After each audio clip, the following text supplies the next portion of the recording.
Hello everybody, it's the BA Your English Coach. Alors, aujourd'hui, je vais vous apprendre une expression en anglais qui est très difficile pour les francophones. Cette expression, c'est lorsqu'on veut dire quelque chose est fausse. Par exemple, lorsqu'on veut dire un faux biais, lorsqu'on veut dire une fausse information en anglais. Très généralement, à l'école, on nous fait comprendre que fausse, c'est toujours quelque chose qui est fausse, il faut employer toujours false. Par exemple, true or false questions. C'est ce qu'on nous fait comprendre à l'école. Par exemple, les phrases qui sont vraies et les phrases qui sont fausses. Alors, de cette même manière, il y a beaucoup de nous, les francophones, qui pensons qu'il faut utiliser ces mêmes mots pour tout ce qu'on veut dire de faux. Par exemple, un faux biais, une fausse information. Donc, les gens traduisent aussi de cette façon, surtout nous, les francophones. Alors, ce n'est pas évident. Il y a une autre manière de dire quelque chose est fausse, ou bien un faux biais, ou bien une fausse information.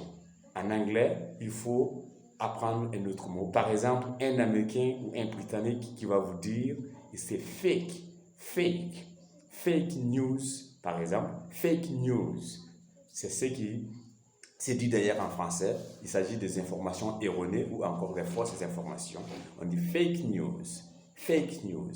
Par exemple, on peut dire encore to fake, ça devient un verbe. Là, ça devient falsifier quelque chose. Par exemple, somebody tried to fake my passport and enter the country. Quelqu'un a essayé de falsifier mon passeport et pour entrer dans le pays. Somebody tried to fake my passport to enter the country. Quelqu'un a essayé de falsifier mon passeport pour entrer dans le pays. Donc, to fake aussi, ça veut dire falsifier ou peut-être même essayer de pirater quelque chose. To fake. Alors, en tant qu'adjectif, on peut dire fake news, fake money. Fake money. It's fake money. Ça veut dire c'est un faux billet. Et fake bill, par exemple, lorsqu'on veut parler du billet. Mais si c'est l'argent, il s'agit d'un faux billet d'argent, on dit fake money. That is fake money. Ça veut dire il y a faux billet ou a fake bill. A fake bill. C'est ça aussi, il y a une différence entre bill et note. Note, ça c'est l'expression britannique pour dire un billet d'argent. Note, a fake note, a fake bill. Bill, ça c'est l'expression américaine. A fake bill, fake news, fausse information.